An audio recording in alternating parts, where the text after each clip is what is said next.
Oh, look out, here's trouble. NBA Straya live from San Antonio. That's right, your mate Jim is lobbed back into San Antonio, currently overlooking the old Alamo, which is kind of nice, just before heading off to Game 6 to force a Game 7, baby, which would be very, very fun. So yeah, because Cleveland suck, your mate Jim is now just returned to San Antonio. I was in Vegas last night to go see No Doubt play at the Sphere. One of the single greatest concert experiences one can actually experience. It was ridiculously good. I was delighted at how good it was. I had a great time. My mates had a great time. Everyone near me had a great time.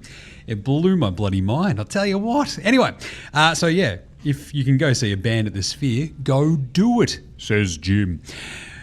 But Jim, we're here for the basketball. Yeah, me too. So just settle down. Hey, so, right, I didn't get to do a show just because I've been flat out basically, gallivanting around the USA for the last, what day is it even today? Thursday. So since the Knicks made the playoffs with that big win over Cleveland, we were in Brooklyn, so we went to the same bar both nights in New York for the 2 Knicks away games, right? And it was awesome because the first night was absolutely loose as. It's a Saturday night of a public holiday weekend, and everyone was off chops. And to go up 3-0, you're basically locked into the finals. It's all very funny.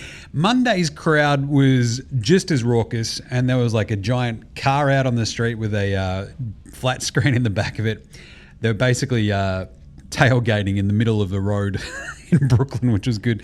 But the bar itself was absolutely bumping, lots of chanting, lots of fun, dumb stuff going on, and had a great time. Because, yeah, Cleveland just stink. And the Knicks just came out and waxed them and never really let them into the game. Mostly because it was like the perfect sort of game from the Knicks, right? Like that's exactly what you want in a closeout game if you're a Knicks fan. It was just absolutely perfect. And they end up winning at, 130-93, never letting him into the game. It was essentially over by like the second quarter. And you're like, oh, yeah, this is just not going to go any better, is it? It was pretty funny if it wasn't so devastating. Because like it wasn't really anything, like one big thing. It was Sham Wow never missing a shot ever. He hasn't missed like all Eastern Conference Finals. You had OG, Cat. Cat was really good in that game as well. He had like 19 and 14 or whatever. Brunson was solid. Bridges was really good. Deuce hit a couple of threes. But the thing really was just Cleveland were just done. They were done like a dinner. Harden went 2 of 8 and 0 of 6 from 3, 5 turnovers to 2 field goals. So Jim, are you trying to tell me that James Harden, big game James, who's known for all of his playoff failures over the years, didn't arrive in a series with the entire series on the line, down 3-0, and you're trying to tell me that he wasn't very good? Yes. That's exactly what I'm telling you. So the Knicks absolutely put him to the sword. So all 3 of their closeout games have been like ginormous whompings. 37 points over the Cavs. Was it 30 points over the Sixers? And then that absolutely abysmal 51-point win over the Hawks. That's ridiculous. The Knicks are silly. They're also really, really good and actually have a really good chance at winning the NBA title. So that's kind of fun, isn't it? Yes it is, Jim. So, I mean, the vibe still in New York. Like I was there for another 2 days after that. Flew out obviously Wednesday morning to go to Vegas for the No Doubt show. But I was in a pub watching OKC San Antonio Game 5. My old local up there in the Upper West Side. It's a great bar called Blondie's. They had run out of most beers because the night before was so raucous. So my beer drinking abilities were somewhat curtailed at Blondie's. They did have their Bronx Brewery APAs, which were very, very nice. But yeah, just about everything else was like run out, which is crazy. But anyway, I sat there and watched a bunch of OKC San Antonio, and it was a weird one for Game 5, right? Because it's continued this really strange setup where Wemby is good every second game. Really? Or at least, decent here or there. He's had like a couple of stankers, but yeah, 20 and 6 is all he managed, but he shot 4 of 15 in that one. And you don't want to be so reductive and go, Jim, they didn't just lose because of Wemby. It's like, no, but it makes it a lot harder for them to win if he's not very good in that game, right? So yeah, that's essentially what it mostly boiled down to. The way they guarded him was fantastic. The Thunder. That was the game where they got the 22 from Caruso, putting on a Caruso. SGA the 32. McCain was out there dotting threes, causing all sorts of havoc. You also had, the footage come out after the fact of Wemby subbing out and basically telling Bismack, sit down, Biyombo, and Kelly Olynyk to just go out there and hurt some dudes, which, I mean, people have tisked and gotten antsy about that. To be honest, all's fair with all the flopping that the Thunder are doing, if you ask me. But Dylan Harper had a rough night.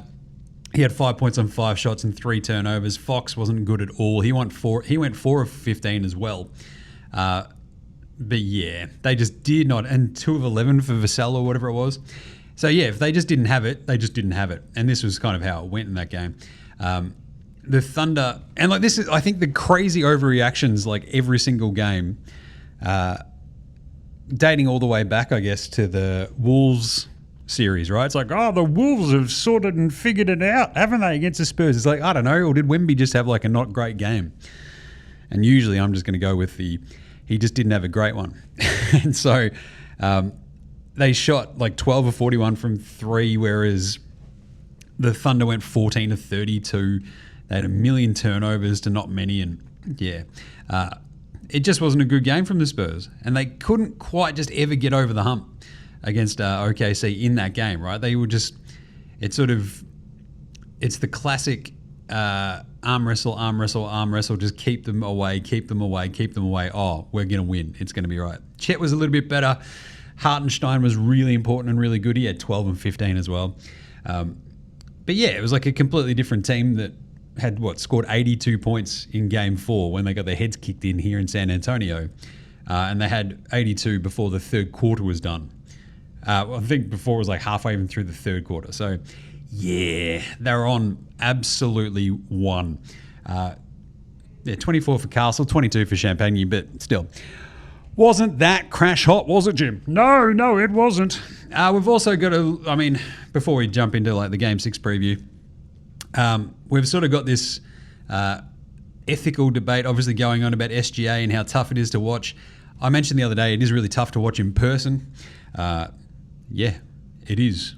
So we'll see what happens in Game 6, but I think that's a bit how you going. We also had Joey Muzz. Joe Muzz, or Jim, this is not a Coach of the Year award. This is a Staff of the Year award because I make my staff watch The Town at least 4 times a week with me, and in their spare time, they have to watch it at least another 4 times to really understand what we're doing here in Boston.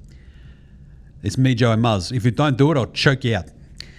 So yeah, Joey Muzz won Coach of the Year, which I enjoyed very, very, very much. And I always love it when a team has to come out and go, yeah, we're not going to fire our coach.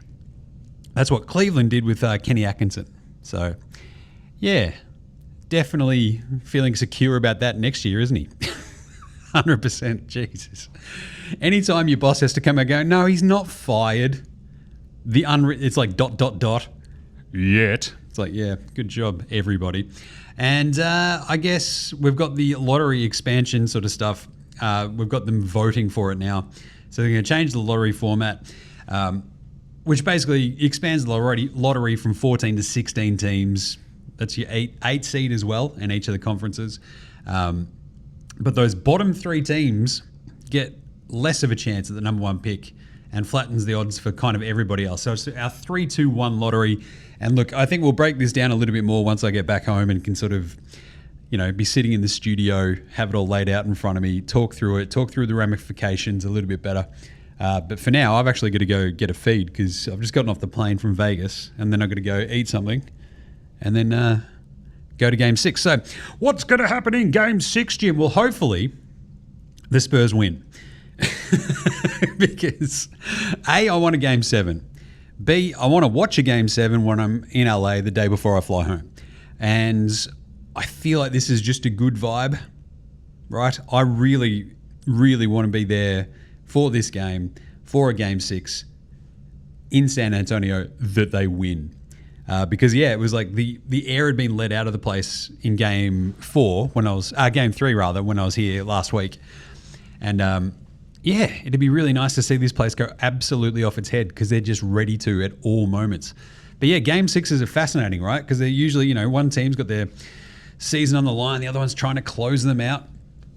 And we could get an absolute classic. So fingers crossed that's exactly what happens.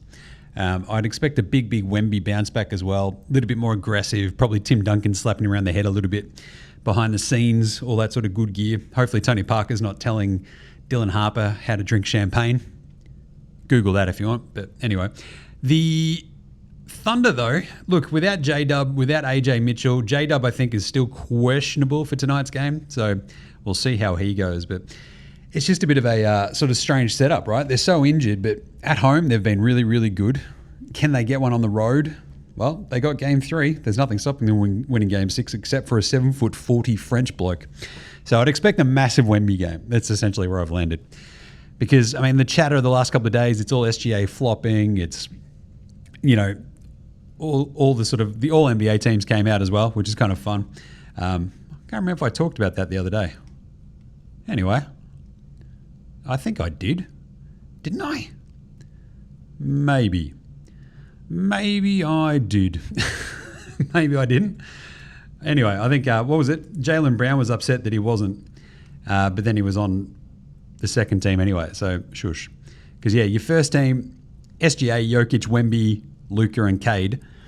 And then Jaylen Brown, Kawhi, Donnie Mitchell, Kevin Durant, Jalen Brunson, that all tracks, and Maxey, Murray, Jalen Johnson, Jalen Duran, and Chet Holmgren on the third team. I'm fine with all that. Jaylen Brown getting bent out of shape, but I was the best player on the second seed. Yeah, Cade Cunningham was the best player on the 1 seed, you idiot. Shut up. Anyway, so I've got no problems with that one. Anyway, so I'm going to take the Spurs to win tonight because also I selfishly want to watch a Game 7 in LA at one of the great sports bars in America.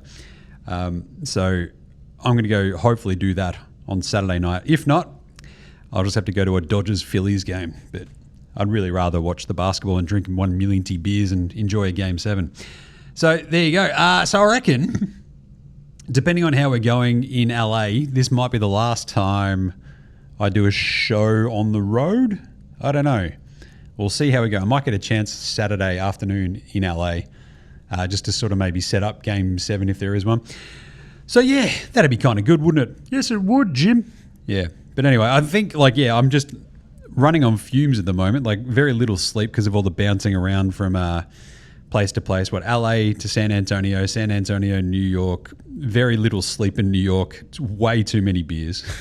And then early morning getting over to Vegas, another early morning today getting to San Antonio from Vegas, and then not much time to sort of just sit back and relax, actually. Ironically, not much of a holiday, I'll tell you that much.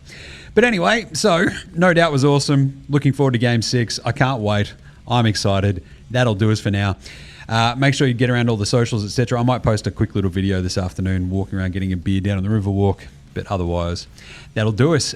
We might do another show on Saturday from LA, so keep your eyes out. All right, until then, this has been your mate Jim from NBA Australia saying look after yourselves, would ya? Hug your mates, and later, Hosen.